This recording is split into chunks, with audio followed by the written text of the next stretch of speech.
Hey guys, today is the day that I go bigger. I know I've been saying it for the last three videos, but I hope you found the last video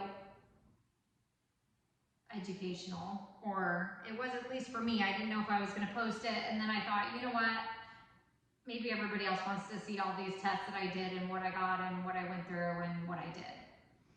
So today I'm going to do a true diptych, not one that's just put together and then I fake it till I make it at the end. I have two gallery wrapped 12 by 24 canvases, and I'm happy to say that I think I finally figured this out. For those who are new and didn't see me do my rainbow triptych or my wandering poor triptych, or my epic fail quadriptych, I have been clipping together canvases with clamps. And the problem with these, perfect example because this is what I was using last time. The problem with these like level 1 canvases that are just like a ½ inch thick and stapled on the back, in this case, is when I put the clips on, there wasn't a lot to grab onto, right? It was a ½ inch. And those little clips, they had a mouth of 2 inches, okay? So they would fit perfect across these two, clamping them together. Actually, that is the painting I did with that. And that is the painting I did with these clips. It wasn't ideal. I mean, it was put together with duct tape and bubble gum. It worked. But, as you saw in my quadriptych video, eventually all the canvases exploded on me. I mean, I didn't show it, but we all saw the aftermath of it. So I kept thinking about it and I kept thinking about it, and I thought there's got to be a way, and I think I found it. We'll see. I now have two gallery wrapped canvases, like I said. They're 1.5 inches thick, right? So I went to Home Depot and I bought these 3-inch mouth clamps that I am holding this canvas together with. Let me get the camera and show you. So you see how big these are and how much bite they have on the canvases? This is gonna hold this together, I feel, a lot better than the other option. Let me show you that.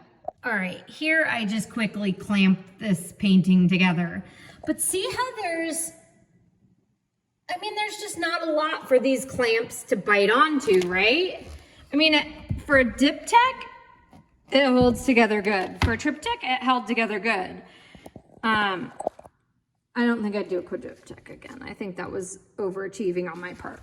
But so you have those versus those. So I feel like this is gonna work a lot better. Now, don't get me wrong. I couldn't have used these clamps on those canvases. These are too big for one, and it would just be, these are about 1¾ inch high, these grips. So it would basically be just like the tips of the clamps holding those canvases together. So it wouldn't have worked. What I used on those worked, and I'm happy with the results I got, but in order to do like a nice gallery wrapped canvas, I had to find another alternative because the mouth of the small clips wasn't big enough. I couldn't open it wide enough to go over the 1.5 inch. So I found these. They were $7 at Home Depot, and I think they're gonna work just fine. I have a bunch of colors mixed up. I'm gonna do a split base diagonal across the canvas, half white, half Payne's gray that I lightened with white, so it's more of a light blue, gray. It's a real pretty color. And then I have a green, a light blue, a dark blue, and a silver. And then I have my black swiping color. I mixed my base a little thinner than my colors. 3-to-1, 3 parts Floetrol, 1 part paint, and probably 1 part water, maybe a little less, maybe a half to 1 part water. Just because on such a big canvas, it worked, the thick paint worked on this piece, but it's an 8x8 piece. So, and you can feel the paint's thick on this. But it worked and it turned out great and the cells turned out great, but I don't think on a 24x24,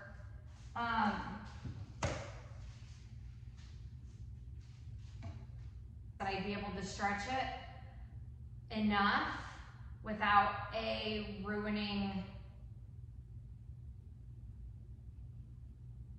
the cells or having to stretch more to get the paint off the canvas, that there wouldn't be such a thick base left.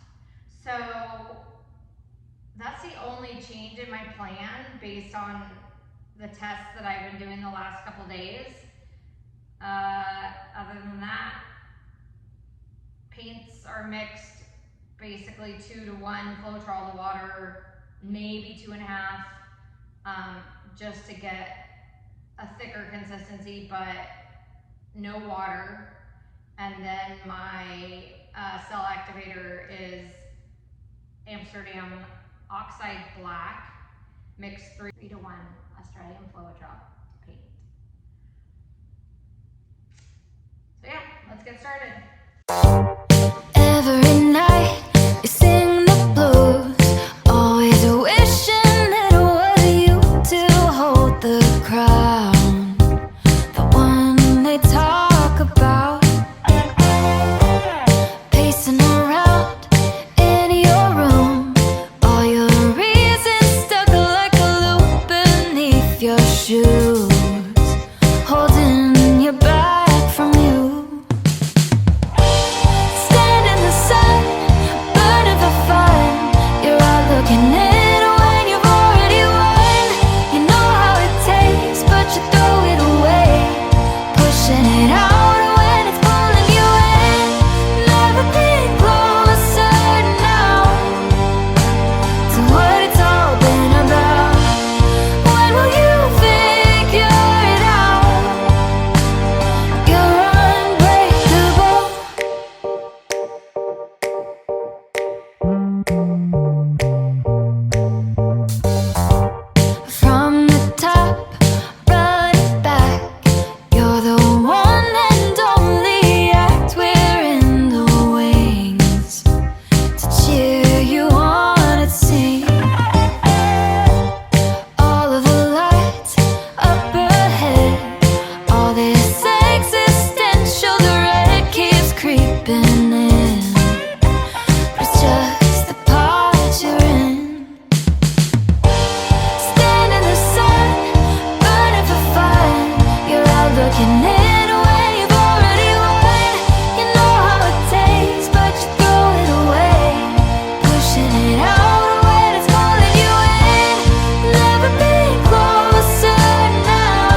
looking in when you've already won. You know how it tastes, but you throw it away.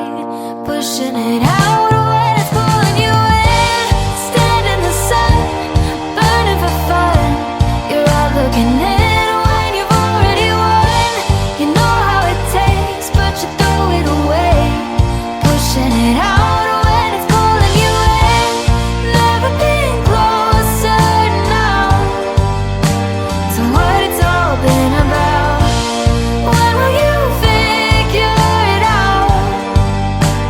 You're unbreakable.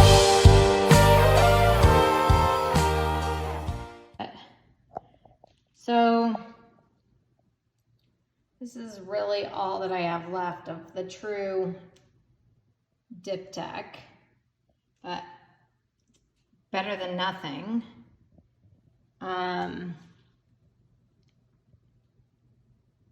I like how those blue streaks carry over at the top. And then those dark blue cells stayed intact.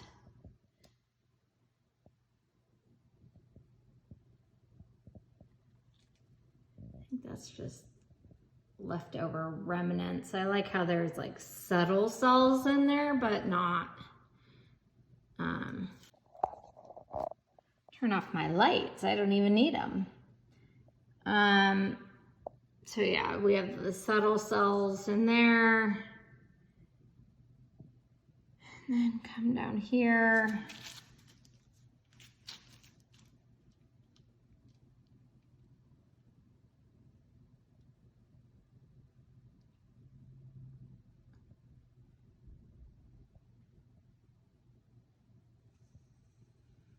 God, you guys, I could sit and fiddle with this all day. But yeah, there it is, wet. I will bring you back when it's dry. I don't know if I'm gonna mess around with it anymore, but could happen. Hey guys, so here is the painting dry.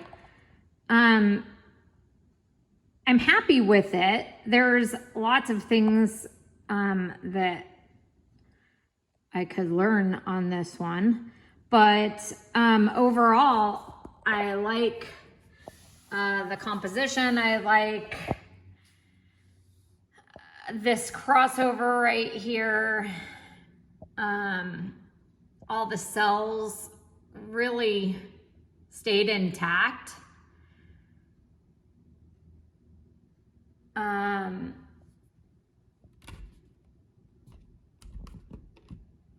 And the gray-white crossover stayed true as well.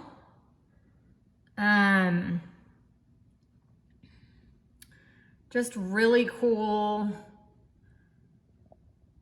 cells. Gosh, doesn't this look like a demon face?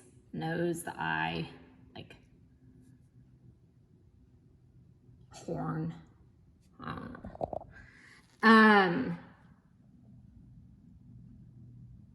And then all these cells, I'm glad I scraped off the rest that was up in here that didn't form. So I'm happy with it. I think next time if I did something like that, like a diptych like this, I would do the swipe over two colors. So I would do some of the colors on one, some of the colors on the other, and then swipe into both. I had done one before this that I made my base coat too thick. This was the first one that I did, but see how like the ridges, but this one really turned out cool as well because it had crossovers, but I also used violet, and the violet just completely, man, that makes it look a lot better than it is. But the violet lost its shape, really. And I didn't like, halfway through I scraped and then I tried to re-pour, and that never works. I was just having issues with my base coat on this one. And I think due to all this stuff, yeah, I'm glad I redid it. But these colors were fun, the blue and the green, or the aquamarine and the green, and it was just a much different look than that. But so after I did it, I decided, I came into some canvas from a friend who was kind enough to, give me so much unprimed canvas. Like, I must have like 120 by, I must have like a 12-foot by 12-foot square of unprimed canvas. Actually, two 12-foot by 12-foot unprimed canvases. So I took this off the gallery wrapped canvas and just tested and thought, you know what do I have to lose? I'm not going to use this canvas anyways. It's awful. So I gallery wrapped my own. And I think for a first try, I didn't do that bad.